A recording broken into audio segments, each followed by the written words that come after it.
नमस्कार अनिशाज रेसिपी मराठीमध्ये आपलं पुन्हा एकदा मनापासून स्वागत आहे। तर गणपती बाप्पांचं आगमन झालेलं आहे, तर आपण खास गोडधोड पदार्थ बनवतो, त्यात मोदकाचं महत्त्व सर्वात जास्त आहे। आज मी तुम्हाला अतिशय सोपी आणि खमंग अशी तळणीचे मोदक रेसिपी दाखवणार आहे। आपण गव्हाच्या पिठापासून खुसखुशीत कवच आणि आतून गोडसर नारळ गुळाचं सारण असा हा मोदक बाप्पालाही खूप प्रिय आहे। ही रेसिपी तुम्ही सहज घरी करून पाहू शकता आणि बाप्पांची नैवेद्यालाही छान प्रसाद म्हणून ठेवू शकता। चला तर मग सुरू करूया तळणीचे मोदक बनवायला। खूप सोपी रेसिपी आहे आणि तुम्ही आवाजावरून सुद्धा तुम्हाला कळत असेल की ती छान असे कुरकुरीत झालेले आहेत, खूपच मस्त, आणि सारण देखील छान असं मस्त झालेलं आहे। तर सगळ्यात पहिल्यांदा मोदक करण्यासाठी इथे आपण 1 कप गव्हाचं पीठ घेतलेलं आहे। हे मी चाळून घेतलेलं आहे पीठ, आणि त्याच कपचे अर्धा कप आपण इथे रवा घेतलेला आहे। जर रवा खूप मोठा असेल तर तो बारीक करून घ्यायचा मिक्सरमधून। तुम्ही कुठल्याही वाटीने एक मेजरमेंट घ्या। त्यानंतर एक छोटे चमच्याने आपण 4 चमचे तूप आहे ते कडकडीत असं गरम केलेलं आहे आणि ते त्या पिठामध्ये टाकायचं आहे। मोहन गरम असल्यामुळे ते सगळ्यात पहिल्यांदा आपण चमच्याने मिक्स करून घेणार आहोत। इथे तुपाचं मोहन किंवा मग तुम्ही तेलाचं मोहन टाकलं तरी चालेल, पण तुपाचंच मोहन टाकायचं, त्याने मोदक छान होतात आणि खुसखुशीत होतात। त्यानंतर गोड पदार्थ आहे त्यामुळे अगदी थोडंसं यामध्ये आपण मीठ टाकलेलं आहे, त्याने अतिशय सुंदर होतात मोदक गोड पदार्थामध्ये थोडंसं मीठ टाकल्यानंतर। तर आता हे थंड झालेलं आहे तुपाचं मोहन, तर आपण हाताने एकदम व्यवस्थित असं रब करून घ्यायचं आहे, पूर्णपणे पिठामध्ये मिक्स करून घ्यायचं आहे, तुम्ही बघू शकता। आणि त्याची एक मूठ बांधून घ्यायची, जर अशी मूठ ओढली याचा अर्थ ते परफेक्ट असे तुपाचं मोहन पिठामध्ये झालेलं आहे। तर यामध्ये आपण नॉर्मल रूम टेम्परेचरवरचं पाणी घेतलेलं आहे, अगदी थोडं थोडं पाणी टाकत पीठ आहे ते मळून घ्यायचं आहे। खूप जास्त घट्टही नाही आणि खूप जास्त पातळ देखील नाही, मीडियम असं पीठ मळून घेतलेलं आहे। त्यावरती एक कापड झाकून ठेवायचं, 15 मिनिटं हे आपण रेस्ट करून घेणार आहोत। त्यानंतर इथे मी छोटेसे 2 नारळ घेतलेले होते, ते आपण मिक्सरच्या भांड्यामधून बारीक करून घेतलेले आहेत। सगळ्यात पहिल्यांदा पॅन घ्यायचा, पॅनमध्ये 1 चमचा मी तूप टाकलेलं आहे, तूप छान असं मेल्ट होऊन द्यायचं। तूप मेल्ट झालं की त्यामध्ये आपण जो नारळाचा खीस आहे मिक्सरमधून काढलेला, तो त्याच कपने आपण 2 कप नारळाचा खीस यामध्ये टाकणार आहोत पॅनमध्ये, आणि व्यवस्थित असं तुपामध्ये परतून घ्यायचं आहे। त्यामधलं मॉइश्चर आहे ते निघालं पाहिजे आणि अगदी हलकं झालं पाहिजे ते। तर 3 ते 4 मिनिटं आपण हे मीडियम गॅसवरती परतून घेणार आहोत। सतत मिक्स करत राहायचं, नाहीतर नारळाचा चव आहे तो लवकर खाली लागतो, त्यामुळे। आता त्याच कपने इथे आपण 1 कप गूळ घेतलेला आहे, तुम्ही काळा गूळ सुद्धा घेऊ शकता, पण माझ्याकडे तो नव्हता त्यामुळे मी हा घेतलेला आहे। गूळ असा व्यवस्थित मिक्स करून घ्यायचा आणि मेल्ट करून घ्यायचा आहे। मीडियम गॅसवरती सगळी प्रोसेस करायची आहे, फास्ट गॅस करायचा नाही आहे, नाहीतर करपट वास येऊ शकतो आपल्या सारणाला।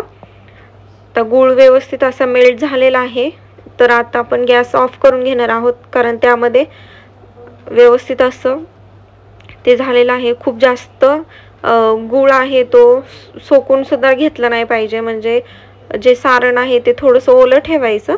त्यानंतर त्यामध्ये मी इलायची पावडर टाकलेली आहे आणि जायफळ खिसून टाकायचं आहे। जर तुम्हाला फक्त इलायची पावडर टाकायची असेल तर तुम्ही टाकू शकता, काहीच हरकत नाही आहे। मी इथे जायफळ सुद्धा थोडीशी खिसून टाकलेली आहे, जायफळने खूप छान अशी टेस्ट येते, मस्त सुगंध येतो जायफळचा सारणामध्ये। आता हे आपण एका प्लेटमध्ये काढून घ्यायचं सारण, आणि ते थंड झालं की आपण मोदक करून घेणार आहोत। तर सगळ्यात पहिल्यांदा पीठ आहे जे आपण मळून घेतले आहे त्याचे 3 गोळे करून घेणार आहोत आणि ते लाटून घेणार आहोत।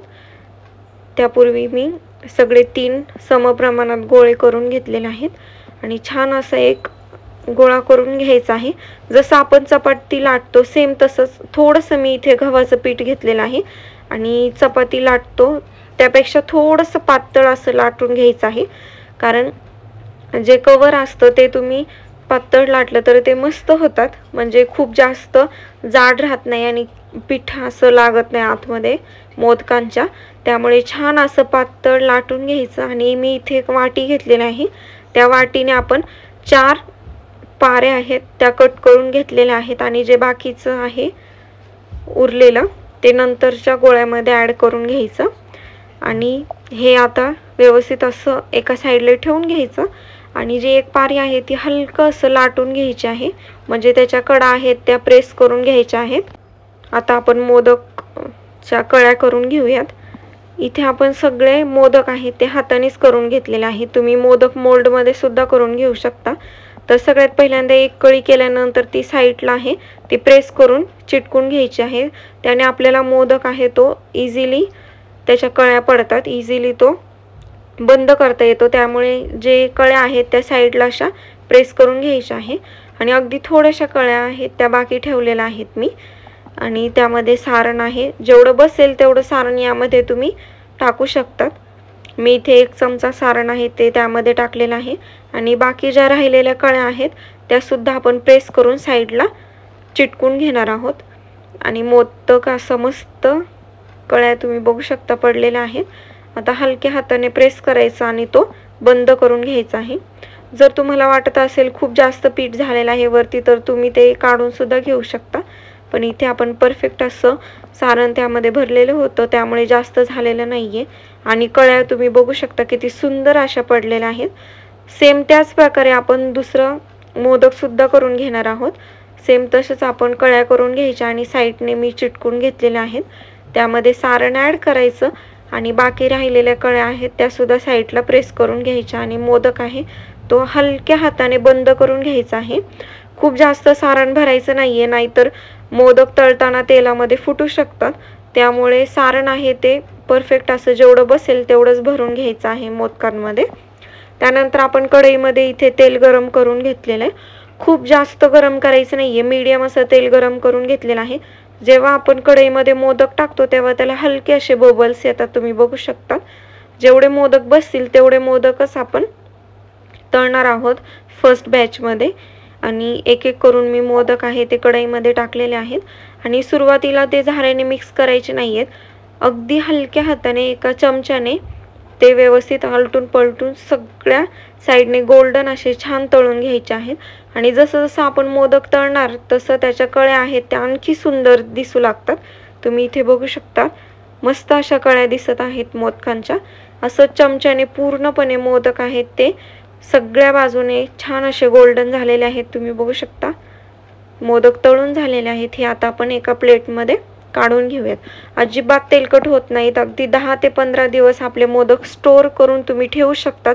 इतके सुंदर मोदक होतात आणि खराब सुद्धा होत नाही. आपल्या गणपती बाप्पांसाठी हे खमंग आणि गोडसर तळणीचे मोदक नक्की करून पहा. बाप्पालाही आवडतील आणि घरच्यांनाही. जर माझी ही रेसिपी तुम्हाला आवडली असेल तर व्हिडिओला लाईक करा, आपल्या मित्रांसोबत मैत्रिणींसोबत शेअर करा आणि अजून अशा सोप्या व स्वादिष्ट रेसिपींसाठी माझ्या चॅनलला तुम्ही सबस्क्राईब करा आणि शेजारचं बेल आयकॉन क्लिक करा, म्हणजे तुम्हाला माझ्या नवीन व्हिडिओचे नोटिफिकेशन येतील. आणि तुम्ही मोदक बघू शकता किती मस्त झालेले आहेत. चला तर मग भेटूया पुन्हा एकदा अशाच व्हिडिओसोबत. गणपती बाप्पा मोरया.